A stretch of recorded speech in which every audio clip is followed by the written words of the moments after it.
상처의 기억은 흐릿한데 공적만 또렷하게 남기 시작합니다. 변방에서 돌아온 한 표사의 이름이 여기저기서 들려오고 술집과 객잔마다 천하일검이라는 별명이 혼자 걸어 다닙니다. 정작 그 검을 쥔 서진은 자신에게 무슨 일이 벌어지고 있는지 아직 모른 채 강호 한가운데로 불려 나가고 있습니다.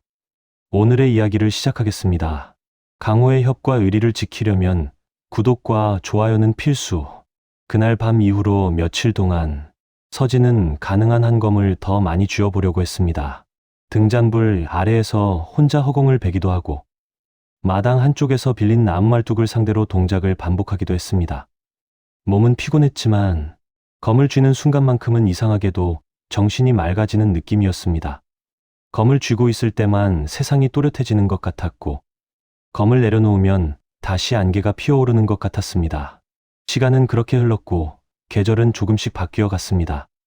뜨거운 햇빛이 누그러지자 낙진표국에도 바람이 시원해지는 날이 늘었습니다. 표국의 일도 점점 바빠지기 시작했습니다.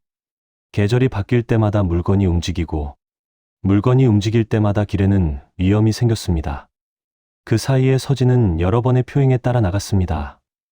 어떤 길에서는 도적 하나 만나지 않고 돌아오기도 했고 어떤 길에서는 술에 취한 병사들이 시비를 거는 바람에 칼자루에 손을 얹어야 하는 밤도 있었습니다. 그때마다 허리에 찬 검은 서서히 몸에 더 익어갔습니다. 검을 쥐고 상대의 눈을 마주할 때면 그는 여전히 그 얇은 선을 보았습니다.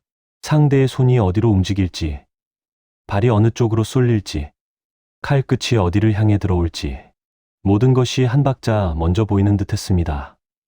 때로는 그 선을 따라 몸을 움직였고 때로는 일부러 무시하기도 했습니다. 그러나 싸움이 거칠어지고 상대의 살기가 짙어질수록 귀명검이 보여주는 길에 몸을 맡기고 싶은 마음이 점점 커져갔습니다. 어느 날 낙진표국의 뜻밖의 소식이 도착했습니다. 인근의 군영에서 관부 물자를 실은 수레가 습격을 받았고 남은 물자를 다시 옮겨야 한다는 통보였습니다. 사도는 문서를 읽고 난 뒤 얼굴을 굳혔습니다. 이건 일이 크다. 군영의 짐은 무게보다도 기록이 더 무거운 법이다. 짐 하나라도 잃어버리면 그 책임을 누가 질지 가늠하기 어려운 일이 된다. 그는 사람들을 불러 모아 이번 길의 중요성을 거듭 강조했습니다. 표국 깃발만 믿고 느슨하게 움직이다가는 한 번에 무너질 수도 있는 자리였습니다. 이번 길은 전부 중견급 이상만 붙인다. 다만 뒤쪽 수레 하나에 막내를 붙여보겠다. 요즘 몸을 조금씩 쓰는 것 같으니 한 번 더 시험해보겠다. 사도의 말에 몇몇 표사들이 눈길을 주었습니다. 짧은 칼만 들고 다니던 막내가 요즘 싸움을 자주 치르고 있다는 소문은 이미 표국 안에서도 돌고 있었습니다. 싸구려 검으로 잡도객을 베어냈다는 이야기까지 더해지며 사람들은 반쯤은 흥미, 반쯤은 의심 섞인 눈으로 그를 바라보았습니다. 서진은 조용히 고개를 숙였습니다. 긴장했지만 물러나고 싶지는 않았습니다. 검을 허리에 찬 이상 언젠가는 자신도 앞줄에 서야 한다고 생각했습니다. 군영으로 향하는 길은 평소와 달리 관군이 앞쪽을 호위하고 있었습니다. 길 양옆에는 깃발이 펄럭였고 짐수레 위에는 관부의 도장이 찍힌 상자들이 줄지어 실려 있었습니다. 대열 앞에 선장교는 표국 사람들을 무심한 눈으로 훑어보았습니다. 짐만 잘 옮겨라. 우리는 내 놈들의 실력을 믿는 것이 아니라 이 문서에 찍힌 도장을 믿는 것이다. 듣기에 불쾌한 말이었지만 군영에서 나오는 말이라는 것을 생각하면 그리 이상한 일도 아니었습니다. 사도는 그것을 그냥 흘려듣는 듯했고 표사들도 대답하지 않았습니다. 길 위에서는 군말보다 칼이 더 무거울 때가 많다는 사실을 모두가 알고 있었습니다. 행렬이 산길로 접어들자 관군의 긴장이 눈에 보일 정도로 높아졌습니다. 이전에 습격이 있었던 지점까지 아직 거리가 남아 있었지만 어느 순간부터 모두의 손이 자연스럽게 칼자루로 향했습니다. 해가 중천으로 올라섰을 때 앞쪽에서 갑자기 나팔 소리가 울렸습니다. 관군의 말머리가 멈추는 동시에 길 양옆으로 깃발을 찢는 듯한 함성이 터져 나왔습니다. 숲에서 튀어나온 그림자들이 개울과 바위 사이를 뛰어 넘으며 대열을 가로질렀습니다. 산적이라 부르기에는 장비가 지나치게 좋았고 군영이라 부르기에는 옷차림이 너무 제각각인 무리였습니다. 그들은 울긋불긋한 띠를 두르고 있었고 얼굴을 가리는 가면 대신 자신의 표정을 그대로 드러낸 채 달려들었습니다. 그들의 눈에는 욕망과 살기가 노골적으로 묻어 있었습니다. 관군은 앞쪽에서 급히 방진을 짜려 했지만 이미 몇몇은 말 위에서 떨어져 나가고 있었습니다. 식량과 무기를 실은 상자들이 넘어지며 길 위로 굴러 떨어졌습니다. 사두가 낮게 욕을 내뱉었습니다. 군형놈들, 이래서야 보호를 받으러 온 건지, 보호를 해주러 온 건지 알 수가 없구나. 앞줄은 우리가 막겠다. 뒤를 지키는 자들은 수레를 절대 놓치지 마라. 그 말이 떨어지기도 전에 뒤쪽에서 짐수레를 노리는 무리들이 나타났습니다. 그들은 앞쪽의 혼란을 기회로 삼아 대열 사이를 파고들었습니다. 그중 2명이 서진이 맡은 수레 쪽으로 달려왔습니다. 한 명은 긴 창을 들고 있었고 다른 한 명은 커다란 돌을 어깨에 맨 채 웃고 있었습니다. 두 사람의 눈빛은 노련했습니다. 가벼운 산적이라기보다 이미 여러 번 이런 길을 턴 적이 있는 자들의 태도였습니다. 집만 두고 가면 목숨은 건드리지 않겠다. 긴 창을 든 사내가 그렇게 말했습니다. 말과 동시에 눈에서는 살기가 스며 나왔습니다. 집만 두고 가라는 말은 언제나 핑계일 뿐이었습니다. 짐을 지키려는 손을 본 순간 그들은 주저없이 칼을 휘두를 것이 뻔했습니다. 서진은 검집에 손을 올렸습니다. 그 순간 허리에 검이 미세하게 떨리는 느낌이 전해졌습니다. 상대의 투기와 호승심, 그리고 짐을 빼앗고자 하는 욕심이 한데 뒤섞인 기운이 길 위에 가득했습니다. 귀명검 안쪽에서 또렷한 선들이 떠올랐습니다. 창끝이 어느 각도로 들어올지, 도가 어느 방향으로 휘둘릴지, 두 사람이 어느 지점에서 교차할지, 모든 것이 시간이 조금 느려진 것처럼 보였습니다. 서진은 숨을 고르고 앞으로 걸어 나갔습니다. 짐을 두고 갈 수는 없습니다. 말이 입 밖으로 나오는 순간 두 사내의 입가에 비웃음이 번졌습니다. 또 싸구려 검 하나 믿고 버티려는 놈이 있군. 도끼를 맨 사내가 그렇게 말하며 앞으로 뛰어들었습니다. 그의 어깨에서부터 흘러나오는 호승심은 마치 뜨거운 연기처럼 느껴졌습니다. 이 작은 싸움에서 이기고 전리품과 함께 자신만의 무용담을 만들고 싶어하는 욕망이 눈에 선했습니다. 귀명검은 그 욕망에 더 강하게 반응했습니다. 검을 뽑는 순간 손끝으로 전해지는 떨림이 이전보다 훨씬 짙어졌습니다. 서진은 자신도 모르게 그 떨림을 따라 몸을 움직였습니다. 두 사내는 동시에 달려들었습니다. 한쪽의 창은 위에서 아래로 눌러 찍듯이 들어왔고 다른 한쪽의 도는 허리깨를 가로지르며 휘둘러졌습니다. 보통이라면 뒤로 물러나야 할 공격이었습니다. 하지만 귀명검이 보여준 길은 앞으로 나가는 것이었습니다. 그는 왼발을 앞으로 내디디며 몸을 옆으로 비틀었습니다. 도끼의 궤적이 허공을 가르는 순간 그의 검은 창날 옆을 스치며 올라갔습니다. 철이 서로 닿는 소리가 짧게 났습니다. 창의 방향이 살짝 꺾이고 창을 든 사내의 어깨가 뒤로 젖혀졌습니다. 그와 동시에 서진은 허리를 더 굽혀 몸을 낮추었습니다. 도끼가 지나가는 길 바로 아래로 몸이 빠져나갔습니다. 도끼를 든 사내의 허리가 비어 보였습니다. 귀명검이 보여준 선은 바로 그 허리 뒤쪽을 향해 이어지고 있었습니다. 몸이 그 길을 따라 움직였습니다. 서진의 검끝은 상대의 허리와 옆구리 사이를 정확히 파고들었습니다. 도끼를 든 사내가 비명을 내지르며 앞으로 넘어졌습니다. 무너지는 몸을 피하며 그는 다시 창을 든 사내와 마주했습니다. 창끝이 떨리고 있었지만 그의 눈빛은 더욱 날카로워져 있었습니다. 방금 한 수를 우연으로 돌리고 다시 한번 자신이 우위에 서고 싶어하는 호승심이 느껴졌습니다. 이번에는 창이 사방으로 날아들었습니다. 찌르기와 배기가 섞인 흐름이었습니다. 그러나 귀명검이 보여주는 선은 여전히 분명했습니다. 공격이 어디까지 들어오고 어느 지점에서 비면 반격할 수 있는지 몸이 그 그림을 그대로 따라갔습니다. 얼마나 많은 수를 주고받았는지 서진은 알지 못했습니다. 그는 그저 눈앞에 펼쳐지는 길을 따라 움직였고 검은 그 손을 따라 흘렀습니다. 결국 어느 순간 창이 그의 손에서 멀어지는 느낌이 들었습니다. 창을 든 사내의 손목에 정확히 들어간 한 번의 백이었습니다. 창이 땅에 떨어지고 사내는 무릎을 꿇었습니다. 숨을 몰아쉬는 동안 주변의 소리가 천천히 돌아왔습니다. 관군의 고함 소리, 다른 곳에서 칼이 부딪히는 소리, 술의 바퀴가 삐걱이는 소리가 한꺼번에 귀에 들려왔습니다. 싸움이 끝났을 때 서진의 옷은 여기저기 찢어져 있었습니다.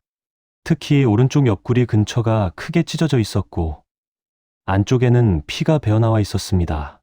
전투 중에는 느끼지 못했던 통증이 이제야 밀려왔습니다.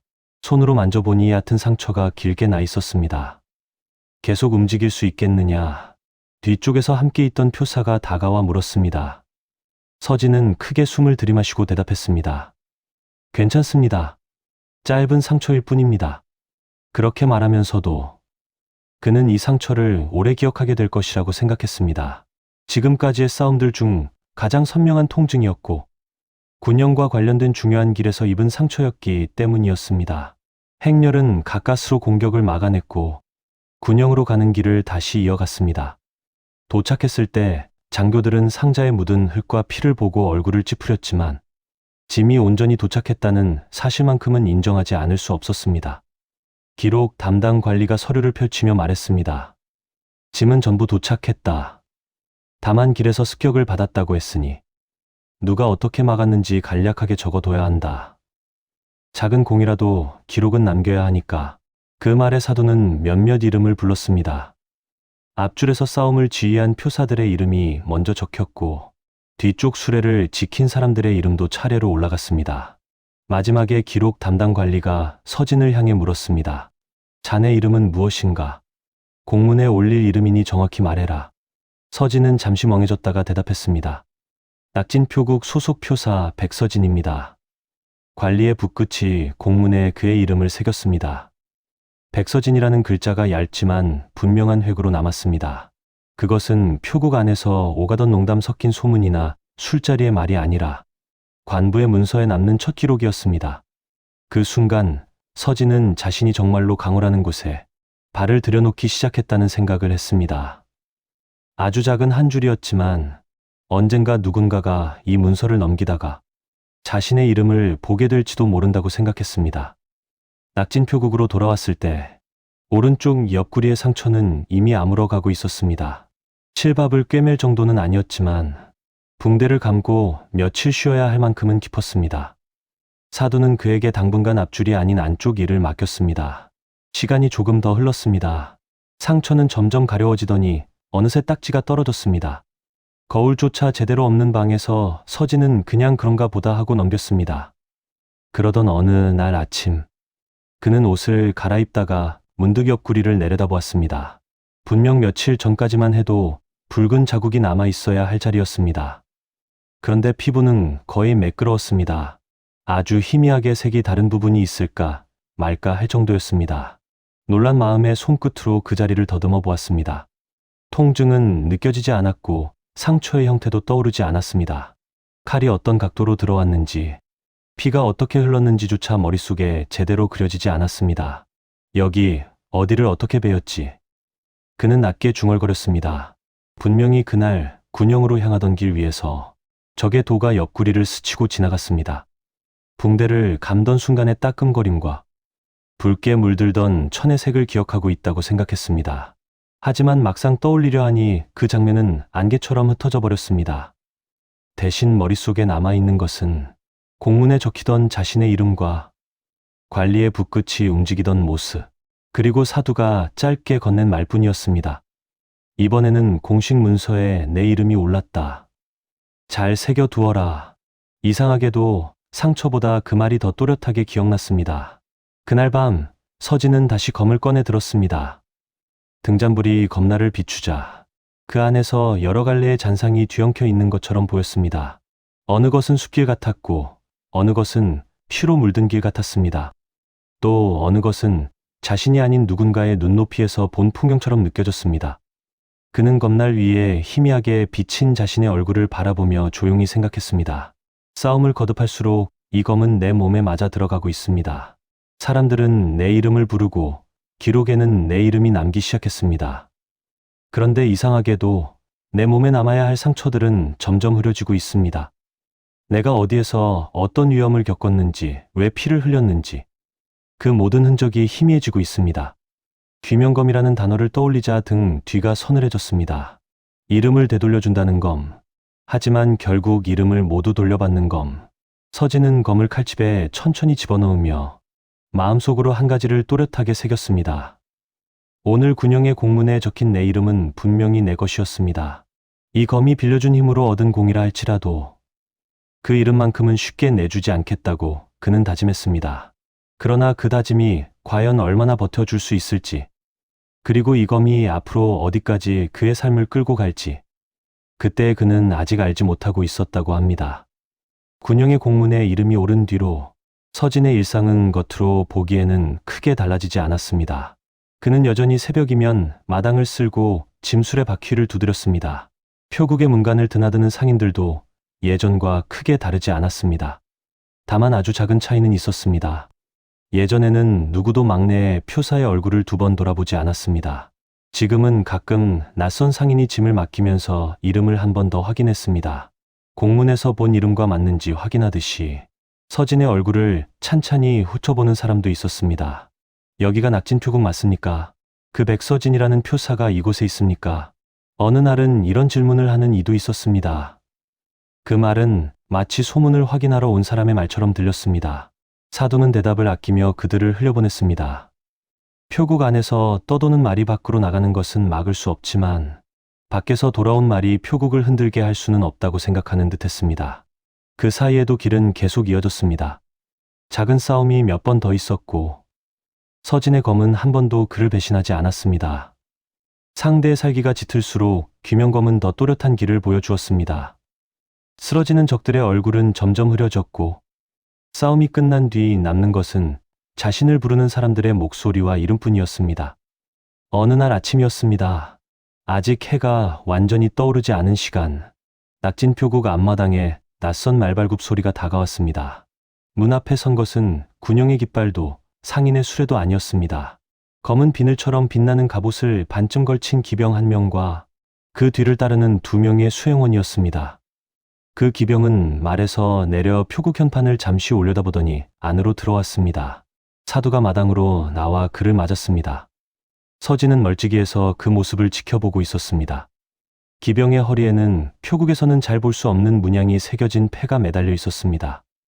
무슨 일로 이곳까지 오셨습니까? 사두의 물음에 기병은 단정한 목소리로 대답했습니다. 무림맹 산하 분맹에서 나왔습니다. 낙진 표국에 소속된 표사 중 1명을 찾으러 왔습니다. 무림맹이라는 말이 마당 위로 조용히 퍼져나갔습니다. 표사 몇 명이 눈을 마주치며 낮게 웅성거렸습니다. 변방의 작은 표국까지 무림맹의 이름이 직접 찾아오는 일은 흔하지 않았습니다. 대개는 분맹에서 발송한 공문이 관부의 손을 타고 돌아다니다가 필요한 말만 전달되는 것이 전부였습니다. 기병은 품에서 봉해진 서류 하나를 꺼냈습니다. 두꺼운 종이 위에는 깔끔한 글씨로 서명이 적혀 있었고 아래쪽에는 무림맹 분맹의 인장이 붉게 찍혀 있었습니다. 사도는 봉인을 확인하고 조심스럽게 편지를 펼쳤습니다. 편지에는 짧은 문장들이 정갈하게 적혀 있었습니다. 인근 군영으로 향하던 관부 물자 호송에서 탁월한 공을 세운 낙진 표국 소속 표사에 대해 이미 보고를 받았다는 내용이었습니다. 그중 특히 여러 차례 싸움에서 살아남으며 이름이 중복해서 올라온 한 사람을 직접 만나보고 싶다는 말이 이어졌습니다. 사도의 눈이 중간 부분에서 잠시 멈췄습니다. 그곳에는 한 줄이 또렷하게 적혀 있었습니다. 낙진 표국 소속 표사 백서진을 분맹으로 초청하고자 합니다. 사동은 편지를 접으며 조용히 숨을 내쉬었습니다. 마당에서 기다리고 있던 사람들에게 그의 시선이 천천히 움직였습니다. 그리고 마지막으로 서진의 얼굴에서 멈췄습니다. 막내. 짧게 부름이 떨어졌습니다. 서진은 앞으로 나와 사두 옆에 섰습니다. 기병의 시선이 그의 허리의 칼과 얼굴을 번갈아 살폈습니다. 눈빛은 존중과 호기심 사이 어디쯤에 있었습니다. 자네가 백서진이요. 그는 이름을 한번 또렷하게 불렀습니다. 서진은 가볍게 고개를 숙였습니다. 낙진 표국 소속 표사 백서진이 맞습니다. 기병은 작은 두루마리 하나를 꺼내 건넸습니다. 이것이 분맹에서 보낸 초청장입니다. 한 달 안에 이 문서를 가지고 분맹으로 오시면 됩니다. 자세한 내용은 직접 전하겠다고 하셨습니다. 초청장이라는 단어가 서진의 귀에 낯설게 울렸습니다. 공문이 아니라 초청장이었습니다. 군영의 군량을 옮기라는 명령문도 아니었고 관부 물자를 책임지라는 지시문도 아니었습니다. 이름을 지정해 부르며 찾아오라 하는 초대장이었습니다. 기병은 더 이상 오래 머물지 않았습니다. 절차대로 문서를 전하고 나자 곧장 말을 돌려 떠날 준비를 했습니다. 사도는 끝까지 예를 지키며 그들을 배웅했습니다. 기병이 떠난 뒤 마당에는 잠깐 묵묵한 침묵이 깔렸습니다. 침묵을 깨뜨린 것은 표사들의 낮은 웃음과 수군거림이었습니다. 막내가 무림맹에서 부를 만큼 이름이 났나 보군. 싸구려 검 하나로 이름을 올리더니 이젠 초청장까지 받는구나. 장난 섞인 말이었지만 그 말에는 실제로 약간의 부러움과 경계가 섞여 있었습니다. 같은 표국에서 출발했지만 누군가는 변방의 길만을 지키고 누군가는 조금씩 더 넓은 곳으로 발을 옮기기 시작하는 것이었습니다. 사도는 사람들의 말이 너무 길어지지 않게 짧게 손을 들어 막았습니다. 입을 재주가 남아돈다면 나중에 술자리에서 쓰도록 해라. 지금은 각자 맡은 일을 가야 한다. 사람들이 흩어진 뒤 사도는 서진에게 눈짓을 했습니다. 둘은 사무실 안으로 들어갔습니다. 문이 닫히자 밖의 소라는 한층 멀어졌습니다. 사도는 책상 위에 초청장을 올려둔 채 말했습니다. 무림맹 분맹에서 이런 초청장을 보내는 일은 흔하지 않다. 더구나 변방의 작은 표국 막내 이름을 찍어 부른다는 것은 거의 본 적이 없다. 그는 잠시 숨을 고르며 서진의 표정을 살폈습니다. 서진은 초청장 위에 적힌 자신의 이름을 바라보다가 조심스럽게 물었습니다. 사도님께서 보시기에는 제가 가는 것이 좋겠습니까?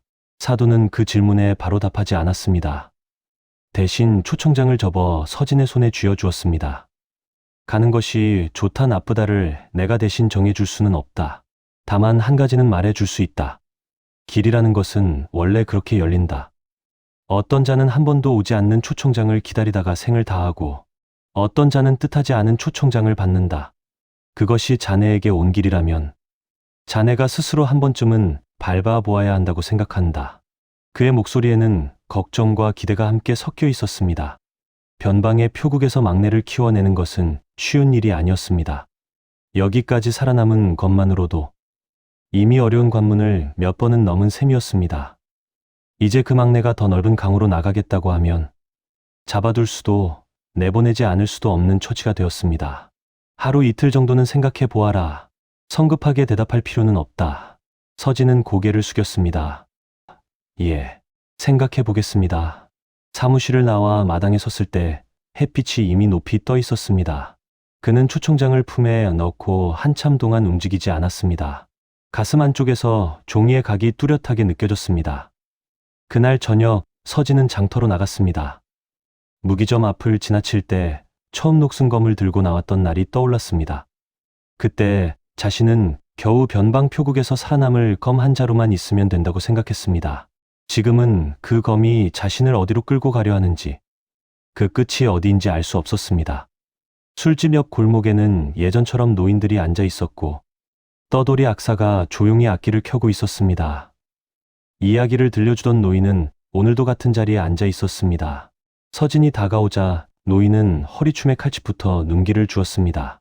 오랜만이군. 이름을 되돌려주는 검을 쥔 젊은이. 그는 그렇게 말하며 입꼬리를 올렸습니다. 서진은 초청장의 존재를 숨기지 않았습니다. 품에서 종이를 꺼내 노인 앞에 내려놓았습니다. 무림맹 분맹에서 초청장을 받았습니다. 제 이름을 찍어 부른 문서입니다. 노인은 조심스럽게 종이를 펼쳐보았습니다. 글자를 또박또박 읽어 내려가던 그의 눈빛이 중간쯤에서 잠시 멈췄습니다. 강호에서는 이름이 길을 만든다네. 문서 위에 적힌 이름 한 줄이 사람을 다른 세상으로 끌고 가기도 한다. 자네는 지금 그 문턱에 서 있는 셈이지. 노인은 종이를 접어 다시 서진에게 돌려주었습니다. 가시겠습니까? 그의 질문은 호기심보다는 걱정에 가까운 목소리였습니다. 서진은 잠시 말없이 밤하늘을 올려다보았습니다. 초승달이 얇게 걸려 있었고 장터의 등불이 여기저기 흩어져 있었습니다. 여기서 계속 길만 지키고 있다면 저는 평생 변방의 표사로 남을 것입니다. 그것도 나쁘지 않다고 생각합니다. 하지만 이 검을 허리에 찬 뒤로 제 이름은 그저 막내라는 말로만 불리지는 않게 되었습니다. 누군가는 제 이름을 기억하겠다고 말했고 관부의 문서에도 제 이름이 적혔습니다. 이제는 누군가가 제 이름을 찍어 부르며 오라고 합니다. 이 길을 외면하면 앞으로 다시는 이런 초청장이 오지 않을 것 같다는 생각이 듭니다. 어디까지가 욕심이고 어디까지가 운명인지는 서진 자신도 분명히 알지 못했습니다. 다만 변방에서 검을 닦던 날들, 숲길과 흙길 위에서 흘린 피, 군영의 공문에 적힌 글자들을 떠올리면 이 초청장이 지금까지의 모든 흐름이 모여 만들어낸 것처럼 느껴졌습니다. 노인은 서진의 말을 잠자코 듣다가 고개를 끄덕였습니다. 무린맹이 이용하는 것은 언제나 검이 아니라 사람이라네. 검은 영목이고 사람은 깃발이지. 자네가 그 깃발이 되겠다고 마음을 먹는다면 그 순간부터는 이 검이 자네를 시험할 걸세. 자네의 이름이 검을 먹는지 검이 자네 이름을 먹는지 그 싸움이 앞으로 계속될 걸세. 말끝에 담긴 의미를 모두 이해할 수는 없었지만 서진은 그 말이 가렵지 않다는 것만은 알 수 있었습니다. 그는 다시 한번 조용히 고개를 숙였습니다. 그래도 가보겠습니다. 이 검을 손에 쥔 이상 어디까지 갈 수 있는지 제 두 눈으로 확인하고 싶습니다. 노인은 짧게 웃었습니다. 좋습니다. 그래야 이야기가 이어집니다. 초청장을 받았으면서도 가지 않았다면 그땐 나도 더 이상 자네에게 들려줄 이야기가 없었을 것입니다. 그날 밤 서진은 방으로 돌아와 짐을 꾸렸습니다.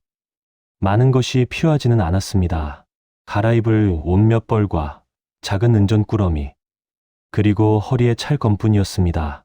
처음 녹슨 검을 사러 나갔던 날과 마찬가지로 짐은 가벼웠지만 마음은 무거웠습니다. 옷을 갈아입다가 그는 다시 한번 옆구리를 내려다보았습니다. 군영으로 향하던 길에서 입었던 상처의 흔적은 이제 거의 찾아볼 수 없었습니다. 손끝이 피부를 더듬었지만 어디가 베었는지 어느 방향으로 피가 흘렀는지 기억은 흐릿했습니다. 대신 머릿속에는 초청장에 적힌 자신의 이름이 또렷하게 떠올랐습니다. 백서진. 글자 하나하나가 귀명검의 칼날처럼 선명했습니다. 다음 날 새벽 낙진 표국의 문이 열렸습니다. 사도와 몇몇 표사들이 문간에 서서 서진을 배웅했습니다. 사도는 말없이 그의 어깨를 두드렸습니다. 길을 가는 동안 내 이름을 잊지 말아라. 검은 언제든 바뀔 수 있어도 이름은 한 번 잃으면 돌려받기 어렵다. 그 말은 노인의 이야기와 묘하게 겹쳐졌습니다. 서진은 깊이 허리를 숙였습니다. 다녀오겠습니다. 그는 허리에 귀명검을 차고 품에는 무린맹 분맹의 초청장을 넣은 채 천천히 길을 나섰습니다. 변방의 좁은 길을 벗어나 분맹으로 향하는 길이 어디로 이어질지, 그 끝에서 자신의 이름이 어떻게 불리게 될지 그는 알 수 없었습니다. 다만 한 가지는 분명했습니다. 지금부터 걷게 될 길 위에서 검과 이름 사이의 싸움은 더욱 공격적으로 시작될 것이라고 그는 막연히 느끼고 있었다고 합니다. 분맹으로 가는 길은 생각보다 한적했습니다. 낙진표국을 떠난 지사흘쯤 되었을 때 서진은 산줄기를 타고 이어지는 좁은 길 위에 서 있었습니다. 발 아래로는 안개가 고인 계곡이 보였고 위로는 오래된 소나무들이 가지를 뻗어 서로의 그림자를 엮고 있었습니다. 이 길 어딘가에서 무린맹 분맹으로 이어지는 갈림길이 나온다고 했습니다. 관부에서 받은 지도를 따라가는 것이었지만 산길은 종이에 그린 선보다 훨씬 복잡했습니다. 그래서 그는 길손들에게 들은 말을 덧붙여 기억하고 있었습니다. 갈림길이 나오기 전에 작은 산사가 하나 보일 것이고 그곳을 지나 더 올라가면 분맹의 성문이 나타난다고 했습니다. 정오 무렵 소문대로 산사가 나타났습니다. 계단은 크지 않았지만 돌마다 시간이 묻어 있었고 낮은 기와지붕 위로는 풍경이 달려 있어 바람에 잔잔한 소리를 냈습니다. 문으로 들어가는 길 옆에는 오래된 탑이 하나 서 있었고 그 아래에는 스님의 그림자가 길게 드리워져 있었습니다. 서진은 그냥 지나칠까 했습니다. 그러나 허리의 검이 아주 미세하게 떨리는 것이 느껴졌습니다. 마치 이곳의 기운이 검 속으로 스며들어 무엇인가를 건드리는 것처럼 느껴졌습니다. 갈증도 느껴지고 잠시 쉬어가는 것이 나쁘지 않겠다는 생각이 들었습니다. 산사마당에는 승려 몇 명이 조용히 일을 보고 있었습니다. 한 명은 마른 나무를 패고 있었고 다른 한 명은 마당 한가운데 작은 모래밭에 선을 긋고 있었습니다. 그들의 옷은 거친 삼배였지만 움직임에서는 묘한 균형감이 느껴졌습니다. 서진이 인사를 올리자 나무를 패던 중년 승려가 도끼를 내려놓고 다가왔습니다.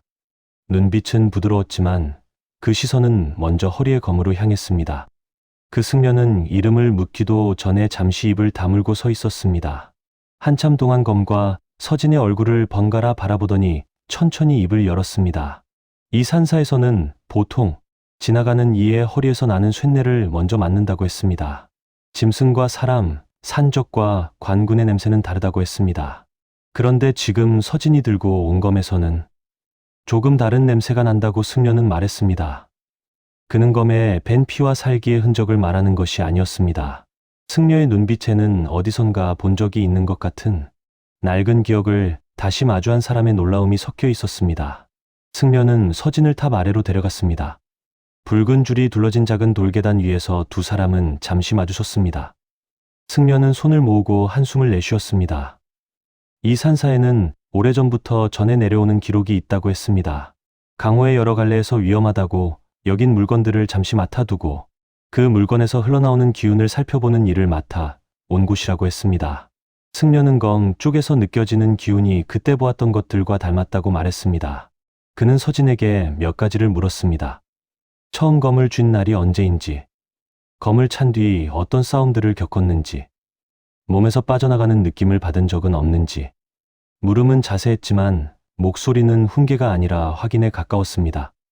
서진은 처음 숲길에서의 싸움, 잡도객과의 길 위 싸움, 군영으로 향하던 길에서의 습격, 그리고 옆구리에 입었던 상처 이야기를 차례로 말했습니다. 상처가 생각보다 빨리 아물고 시간이 지나자 상처의 모양과 통증이 희미해진 일도 숨기지 않았습니다. 그 말을 듣는 동안 승려의 눈빛은 점점 진지해졌습니다. 그는 고개를 끄덕이며 서진에게 한 가지를 더 물었습니다. 싸움을 떠올릴 때 가장 먼저 생각나는 것이 무엇이냐고 물었습니다. 검이 움직이던 감각인지, 상대의 얼굴인지, 피 흘리던 순간인지, 아니면 다른 무엇인지. 서진은 잠시 입을 다물었습니다. 그는 숲길과 흙길 위의 싸움들을 떠올리려 했습니다. 칼끝이 어디로 들어왔는지, 적이 몇 명이었는지, 피가 어디로 튀었는지 자세히 떠올리려 했지만 그때마다 이미지들은 안개처럼 흩어졌습니다. 대신 또렷하게 떠오르는 것은 늘 같았습니다. 상인의 손이 자신의 어깨를 잡고 이름을 불러주던 순간, 군영공문에 백서진이라는 글자가 적히던 장면, 사두가 마당에서 자신의 이름을 한번 짚어주던 목소리, 그리고 무린맹 분맹에서 보낸 초청장에 새겨진 글자들이었습니다. 서진은 있는 그대로 대답했습니다. 싸움의 순간보다 싸움이 끝난 뒤 이름을 듣는 순간들이 더 또렷하다고 말했습니다. 승려는 그 대답을 듣고 난 뒤 잠시 눈을 감았습니다. 그리고 오래전 들은 이야기를 꺼내기 시작했습니다. 강호에는 어떤 검이 있다고 했습니다. 상처를 빨아들이고 이름을 남기는 검, 피를 마시며 공적을 세우는 검, 싸움마다 이기게 하지만 검주에게서 무언가를 계속 가져가는 검. 처음에는 단순한 무협담처럼 들리는 이야기였지만 이 산사에는 그 검과 닮은 물건을 실제로 본 적이 있다고 승려는 말했습니다. 그는 세월이 많이 흘렀다고 했습니다. 누가 처음 그 검을 들고 이곳을 찾았는지, 어느 분맹에서 보냈는지 이제는 희미하다고 했습니다. 다만 한 가지는 확실히 기억하고 있었습니다. 검을 쥔 자들의 몸에는 상처가 거의 남지 않았다는 사실이었습니다. 칼을 맞고도 금세 멀쩡해졌고 피를 흘려도 흔적이 사라졌습니다. 그러나 그들이 어떤 싸움을 어떻게 치렀는지, 누구를 뵌 뒤 살아남았는지에 대한 기억은 시간이 지날수록 비워져 갔다고 했습니다. 바깥 세상에서는 그들의 이름이 점점 커졌습니다. 천하제일인이라는 말, 일검천하라는 말이 그들 주변으로 모여들었습니다. 하지만 그 검을 맡아보았던 승려들의 눈에는 다른 것이 보였습니다. 검주들 머릿속에서 빠져나간 상처의 기억과 그 자리를 대신 채우는 허공이었습니다. 그래서 이 산사와 같은 곳에서 봉인을 말하는 사람들이 생겨났다고 했습니다. 검은 쓰는 자의 몸을 지켜줄 수는 있지만 그 대신 기억과 이름을 조금씩 가져간다는 생각이 그들 사이에서 퍼졌습니다. 검이 너무 많은 이름을 먹어버리기 전에 아직 돌이킬 수 있을 때 묶어 두어야 한다는 말이었습니다. 승려는 서진의 허리에 찬 검을 가만히 바라보았습니다. 그는 이 검이 그때 맡았던 물건과 완전히 같은 것이라고 단정하지는 않았습니다. 다만 기운이 너무 닮았다고 말했습니다. 상처가 사라지고 싸움의 기억이 흩어지면서도 이름만 또렷하게 남는 흐름이 그때와 같다고 말했습니다. 그는 봉인을 권했습니다. 지금이라도 이 산사의 검을 맡기고 남은 생을 다른 무기로 살라고 말했습니다. 검을 놓으면 상처의 기억도, 피 흘리던 순간도 다시 조금씩 돌아올지 모른다고 했습니다. 적어도 더 잃어버리는 일은 막을 수 있을 것이라고 했습니다. 서진은 그 말을 조용히 들었습니다. 승려의 말이 단순한 겁주기가 아니라는 것은 알 수 있었습니다. 그는 허리에 찬 검을 내려다보았습니다. 검은 칼집 속에서 조용했습니다. 그러나 손끝에는 아주 희미한 떨림이 느껴졌습니다. 마치 자신을 이곳에 묶어두려는 기운에 반발하는 듯한 떨림이었습니다. 그는 떠올려 보았습니다.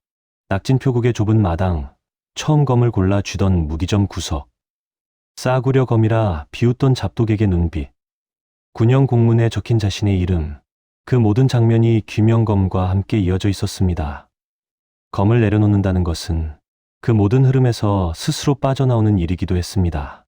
그러나 이미 분맹의 초청장을 받고 길을 나선 이상, 그는 이 검 없이 분맹으로 들어가는 자신의 모습을 쉽게 떠올릴 수 없었습니다. 서진은 승려에게 솔직하게 말했습니다.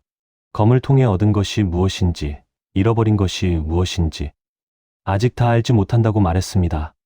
다만 지금 이 자리에서 모든 것을 내려놓을 만큼 마음이 준비되어 있지는 않다고 했습니다. 승려는 그 대답을 듣고도 꾸짖지 않았습니다. 그는 오래전에도 비슷한 대답을 들었다고 했습니다. 검을 맡기고 돌아간 자도 있었고 검을 쥔 채 다른 길로 나간 자도 있었다고 했습니다. 누가 옳았는지는 시간이 지나도 알기 어려웠다고 했습니다. 다만 승려는 한 가지를 더 당부했습니다. 검이 보여주는 길이 아무리 또렷해도 그 길 위에서 자신이 누구였는지 잊지 말라고 말했습니다. 상처의 모양이 사라지더라도 상처를 입었던 이유만큼은 붙잡고 있어야 한다고 했습니다. 그때 검과 사람 사이의 경계가 조금은 남을 수 있다고 했습니다. 서진은 탑 아래에서 깊이 허리를 숙였습니다. 그는 검을 맡기지는 않았습니다. 대신 승려의 말과 산사의 종소리를 마음속에 새기는 것으로 봉인의 권유를 받아들이기로 했습니다. 산사를 떠나 다시 산길을 오를 때 허리의 검은 여전히 묵직했습니다. 그러나 그 무게 안에 지금까지와는 조금 다른 감각이 섞여 있었습니다. 검을 쥐고 얻은 공적과 이름뿐 아니라 검을 내려놓으라고 말해준 목소리도 함께 들어있는 듯했습니다. 멀리서 무림맹 분맹의 깃발이 어렴풋이 보이기 시작했습니다. 그 깃발을 향해 걸어가면서도 서진은 뒤돌아보지 않았습니다. 산사에서 들었던 봉인의 이야기와 귀명검의 전설이 한 걸음 한 걸음마다 발 아래에 겹쳐져 오는 느낌이었습니다. 그날 이후로 서진의 길에는 이용파의 눈과 함께 봉인파의 눈도 동시에 따라붙게 되었다고 합니다. 검을 어떻게 쓸 것인지만이 아니라 언제 어디까지 쥐고 있을 것인지가 함께 무너지는 길 위에서 귀명검과 주인의 싸움은 조금씩 모양을 드러내기 시작했습니다. 산사를 떠난 뒤로 길은 더 험해졌습니다. 돌이 많이 깔린 산길은 말이 다니기 어려울 만큼 좁았고 바위 틈에서 불어오는 바람은 한층 차가워졌습니다. 분맹까지는 이제 이틀 남짓이면 닿는다고 했지만 서진의 발걸음은 그 말만큼 가렵지는 않았습니다. 허리의 검은 산사의 마당에서 봉인을 권유받았을 때와 같은 무게로 그대로 매달려 있었습니다.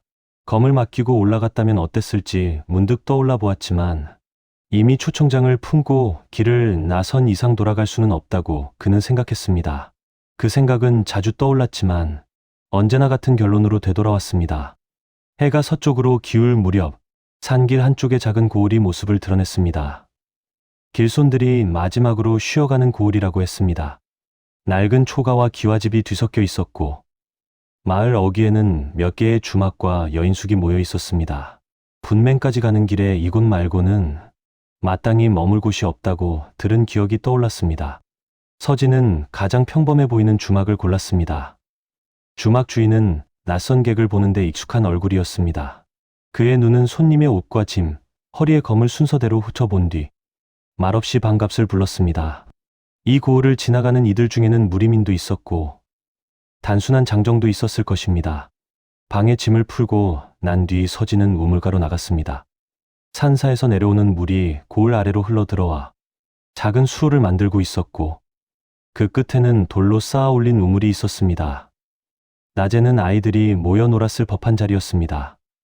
해가 기우니 사람들의 발걸음이 줄어들었고 우물가에는 서진 혼자뿐이었습니다. 그때였습니다. 고을 안쪽 주막이 밀집한 방향에서 왁자지껄한 웃음과 함께 거친 노랫소리가 들려왔습니다. 단순히 술에 취한 장정들이 내지르는 소리라고 하기에는 안쪽에 깔린 기운이 너무 탁했습니다. 피와 양 냄새가 섞인 것 같은 사파 특유의 냄새였습니다. 서진이 고개를 돌렸을 때 주막 골목 안쪽에서 낯선 무리 몇 명이 모습을 드러냈습니다. 그들의 옷은 깔끔하지 않았지만 허리에는 각종 무기가 달려 있었습니다. 얼굴의 문신과 매단 부적, 손등에 묻은 피 얼룩이 그들이 평범한 산적은 아니라는 것을 말해주고 있었습니다. 그 무리 중 한 명이 서진을 곧장 바라보았습니다. 피곤해 보이는 눈이었지만 그 안에는 번뜩이는 빛이 숨어 있었습니다. 그는 서진의 허리에 찬 검을 잠시 보고 나서 동료에게 낮게 무언가를 속삭였습니다. 그들의 시선이 한번 서쪽 산을 향했다가 다시 서진에게 돌아왔습니다.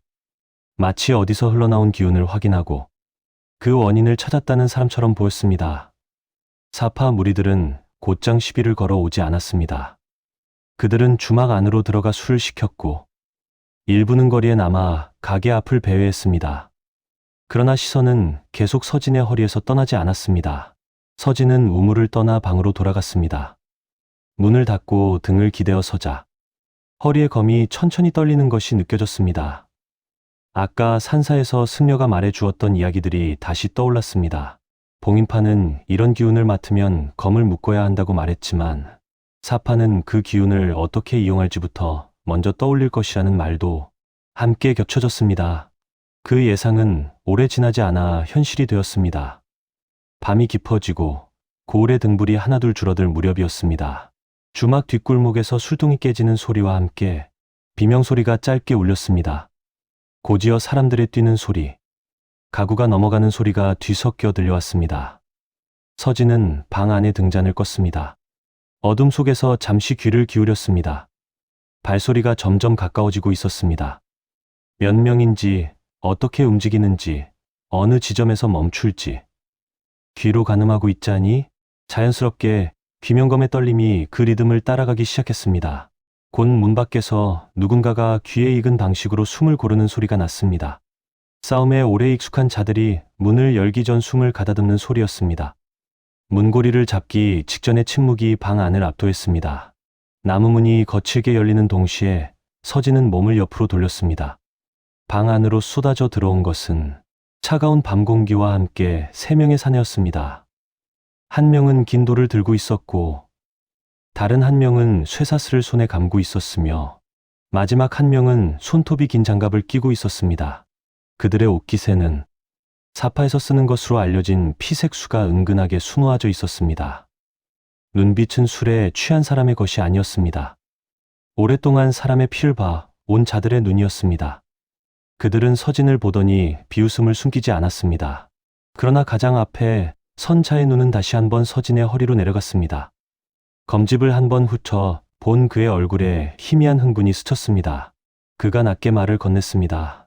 산 아래에서부터 따라왔습니다. 승려들이 싫어할 기운이지요. 봉인을 말하는 자들이 숨기려 하는 물건은 우리에게는 오래전부터 찾던 물건입니다. 목소리에는 확신이 담겨 있었습니다. 이 검의 기운이 산사에서 맡아 본 그것과 이어져 있다는 사실을 이미 알고 있다는 투였습니다. 서진은 대답하지 않았습니다. 대신 한 걸음 뒤로 물러나 방 안의 위치를 확인했습니다. 창과 벽, 문과 기둥의 간격이 눈에 들어왔습니다. 귀명검은 이미 그들 둘셋의 동선을 따라 미세한 선을 그려내고 있었습니다. 앞에 선자는 말을 이었습니다. 우리는 오래전부터 귀명검의 자취를 쫓아왔습니다.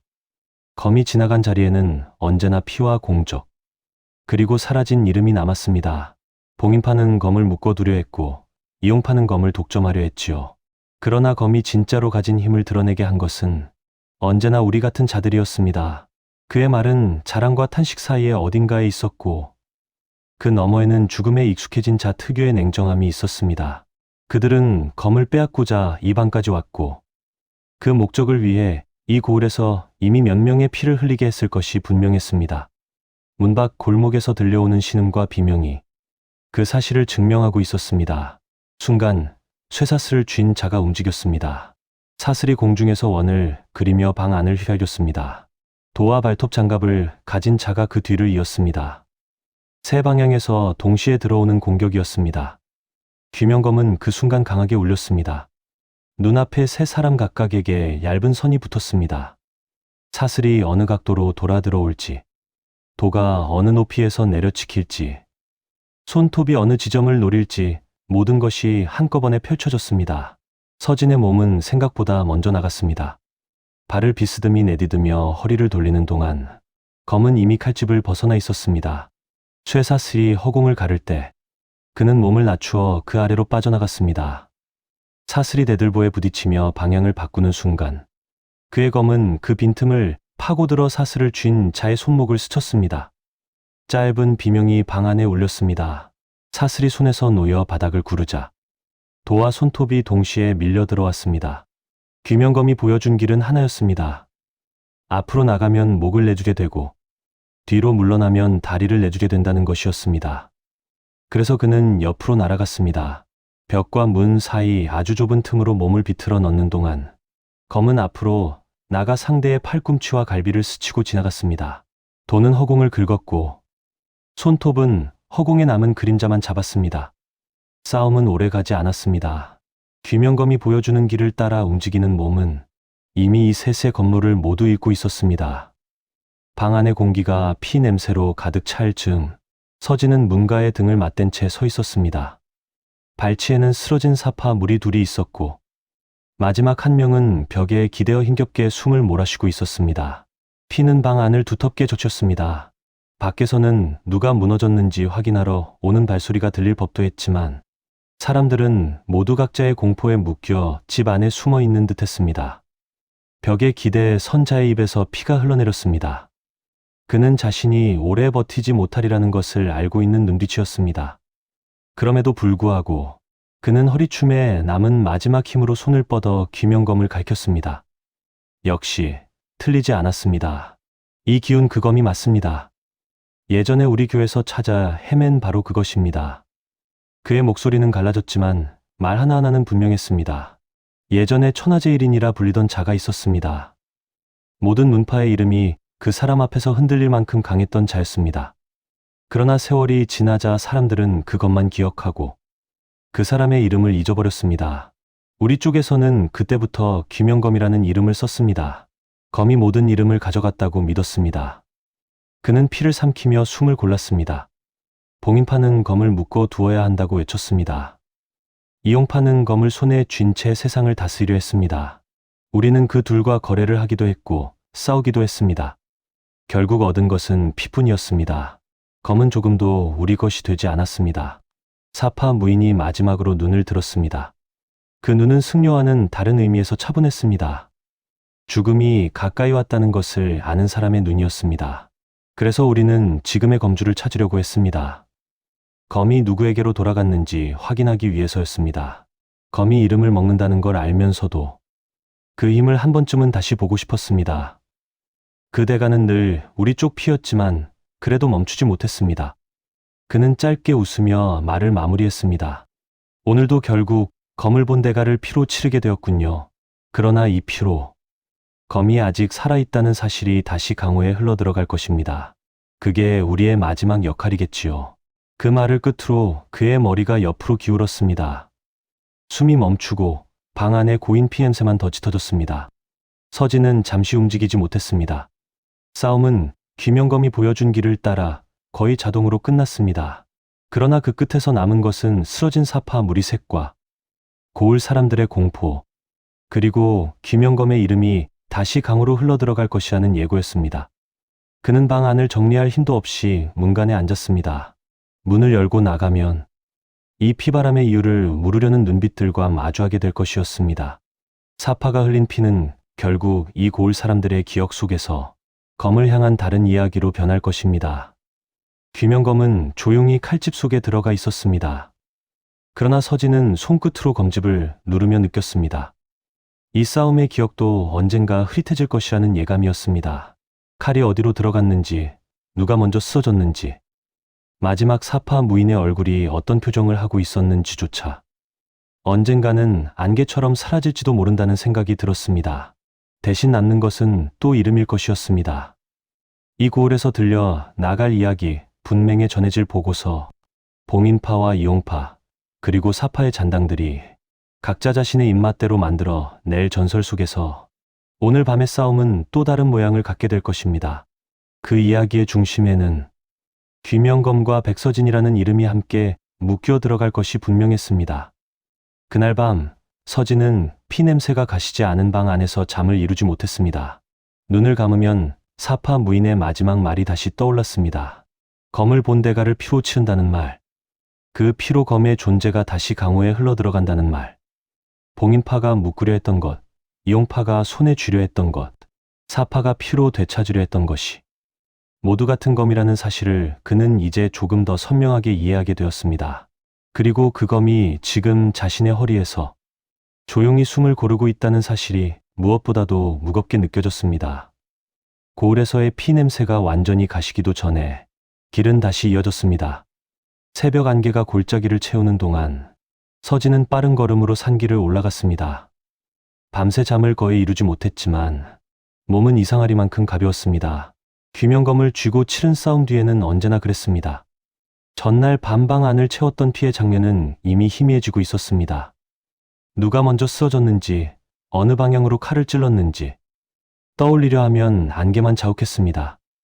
대신 머릿속에는 사파 무인의 마지막 말만 또렷하게 남아 있었습니다. 검을 본 대가를 피로 치운다는 말. 그 피로 검의 이름이 다시 강호에 흘러 들어간다는 말이었습니다. 해가 높이 오르자 산허리 너머로 넓은 성벽이 보이기 시작했습니다. 돌을 차곡차곡 쌓아 올린 성벽 위에는 무림맹의 깃발이 펄럭이고 있었고 그 아래에는 분맹의 이름이 새겨진 편액이 걸려 있었습니다. 분맹을 처음 마주하는 순간이었습니다. 성문 앞에는 창과 검을 든 수호무사들이 서 있었습니다. 서진이 다가가 초청장을 내밀자 한 무사가 봉인을 확인하고는 안쪽으로 손짓했습니다. 낙진표구 소속 백서진 맞습니까? 안쪽에서 나온 젊은 관리가 초청장을 다시 확인하며 사람을 확인했습니다. 서진이 고개를 끄덕이자 관리는 그를 안으로 안내했습니다. 성문을 넘는 순간 공기가 달라졌습니다. 좁은 골짜기 안쪽에 넓은 마당이 펼쳐져 있었고 사방으로 여러 동의 건물이 이어져 있었습니다. 중앙 연무장에서는 이미 많은 검사들이 수련을 하고 있었습니다. 검이 내려찍히는 소리와 기합 소리가 서로 얽혀 하나의 유리되어 들렸습니다. 서진은 잠시 발걸음을 멈추고 그 장면을 바라보았습니다. 여러 문파와 세가에서 온 이들이 같은 마당에서 각자의 검로를 펼치고 있었습니다. 젊은 관리는 간단한 규율을 설명했습니다. 초청을 받은 외부 무인은 사흘 동안 손님으로 머물 수 있고 그 사이 검시를 치르게 된다는 말이었습니다. 검시는 이틀에 걸쳐 진행되며 첫날은 기본 기량과 몸놀림을, 둘째 날은 실전 대련을 보는 절차라고 했습니다. 객실에 짐을 풀고 나온 뒤 서진은 다시 연무장 쪽으로 발길을 옮겼습니다. 검이 모여있는 자리에서는 귀명검이 아주 얇게 떨리고 있었습니다. 수많은 검의 기운이 섞여 흐르는 가운데에서도 귀명검만의 떨림은 따로 구별되어 느껴졌습니다. 연무장의 한쪽에는 사람들의 시선이 유난히 모여있는 구역이 있었습니다. 그곳에서는 또래로 보이는 청년 하나가 여러 사람과 차례로 대련을 하고 있었습니다. 허리에는 남궁세가의 문양이 새겨진 패와 화상검맥을 상징하는 작은 매듭이 함께 달려 있었습니다. 청년의 검은 부드럽다가도 순식간에 직선으로 뻗어나갔습니다. 한 수 안에서 다른 문파의 색이 자연스럽게 섞여 나오는 움직임이었습니다.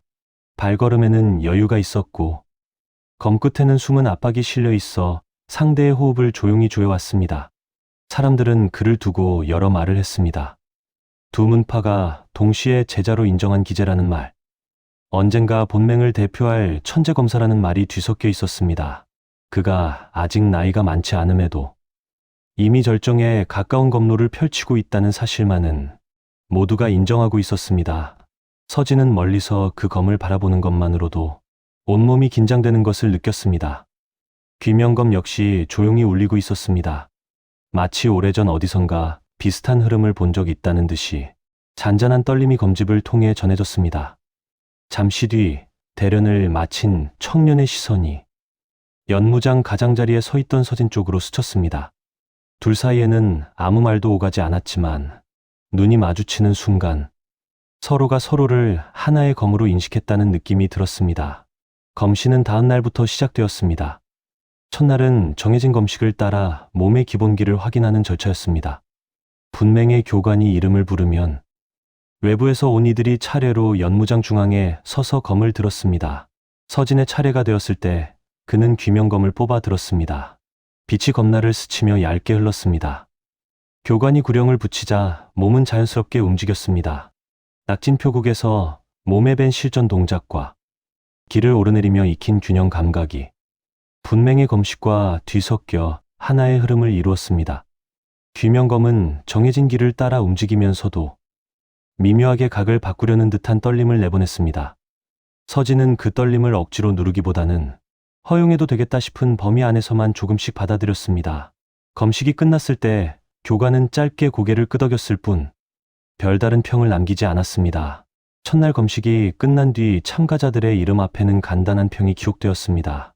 서진의 이름 옆에는 실전 경험이 많고 몸놀림이 안정적이라는 문장이 적혔습니다. 둘째 날 연무장에는 조금 더 무거운 긴장이 감돌았습니다. 실전 대련이 이루어지는 날이었기 때문이었습니다. 외부 무인들은 분맹에서 선발한 검사들과 차례로 검을 맞대야 했습니다. 서진의 이름이 불렸을 때 많은 이들이 시선을 돌렸습니다. 낙진표국이라는 이름이 가진 명성 때문이 아니라 최근 산 아래에서부터 오르던 소문 때문이었습니다.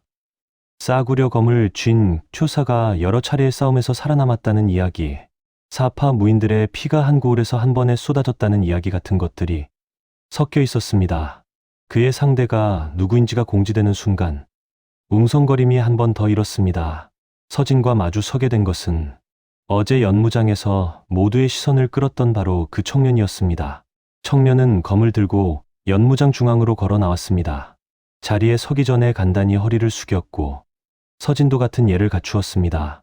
검끝이 마주 향하는 순간 연무장 주변의 소리가 한층 멀어지는 것처럼 느껴졌습니다. 대련은 분맹의 규율에 따랐습니다. 목숨을 겨누는 것이 아니라 기량을 확인하는 자리였고 치명상을 입히는 것은 금지되어 있었습니다. 그러나 검을 쥔 두 사람 모두 알고 있었습니다. 이런 자리에서 드러난 한 수가 앞으로 강호에서 어떤 평가로 이어질지. 청년이 먼저 움직였습니다. 화산의 검법을 닮은 부드러운 선이 앞을 가르며 다가왔습니다. 그러면서도 남궁세가 특유의 직선적인 힘이 그 안쪽에 감춰져 있었습니다. 귀명검은 상대의 움직임이 시작되는 순간부터 얇은 선을 보여주었습니다. 어느 각도에서 검이 돌아 나올지, 발이 어느 지점에 닿을지, 상체의 힘이 언제 쏠릴지 모두 보이는 것 같았습니다. 서진은 그 선을 따라 몸을 움직일 수도 있었습니다. 그러나 그는 처음부터 끝까지 검의 모든 길을 그대로 따르지는 않기로 했습니다. 처음 몇 수는 정석에 가까운 대응을 택했습니다. 상대의 검모를 받아들이고 그 안에서 빈틈이 어디쯤에 있는지 살피는 데 집중했습니다.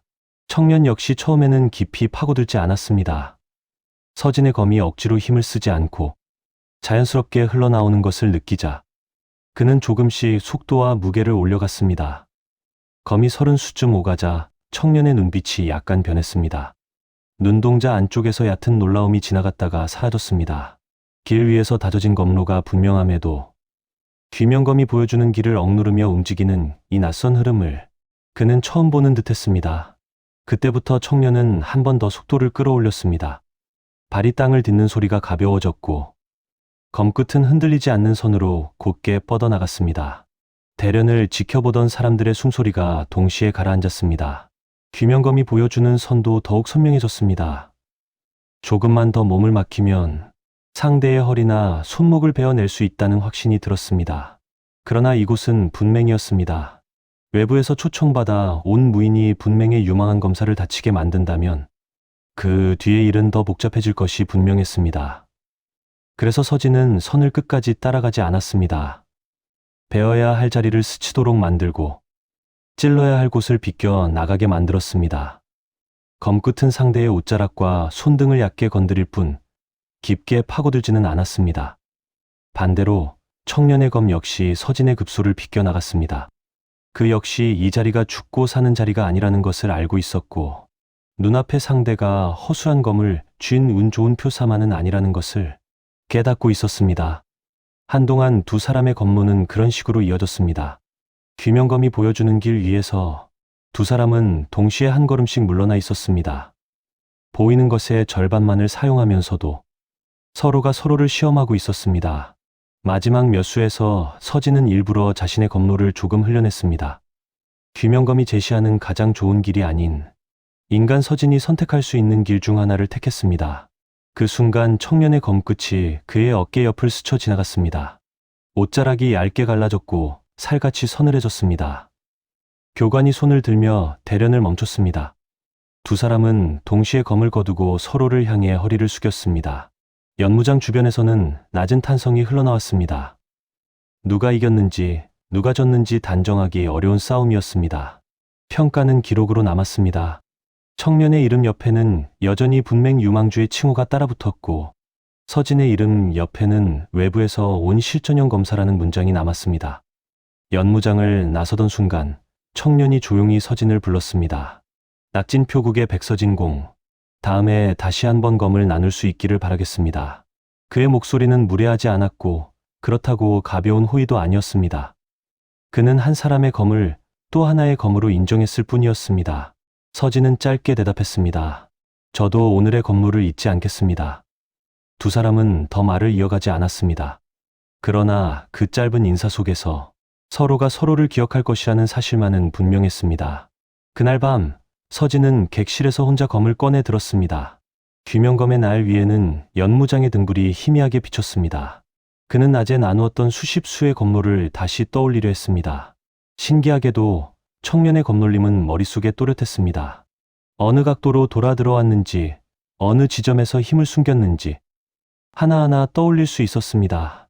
반면 자신이 어떤 순간에 선을 누르고 어떤 순간에 일부러 비껴나갔는지는 흐릿했습니다.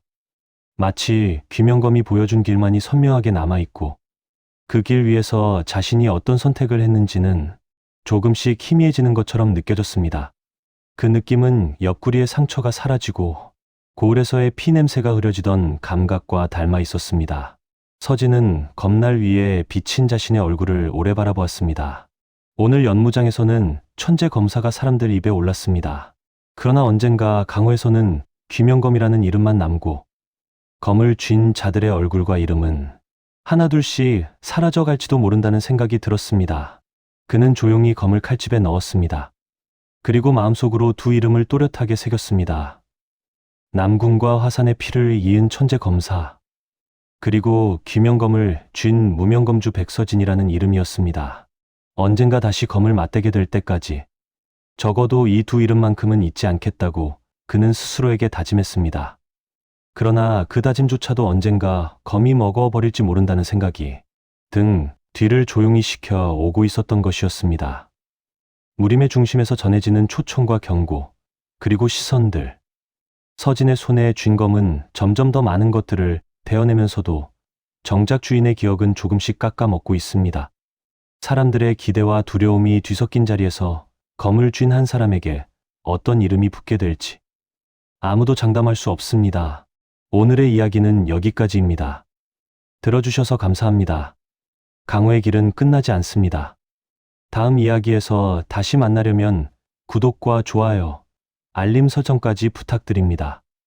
여러분의 참여가 곧 이 무협 세계를 더욱 빛나게 합니다. 구독으로 다음화 일검천하 제3부 귀명검의 기록이 열리다를 먼저 만나보세요. 감사합니다.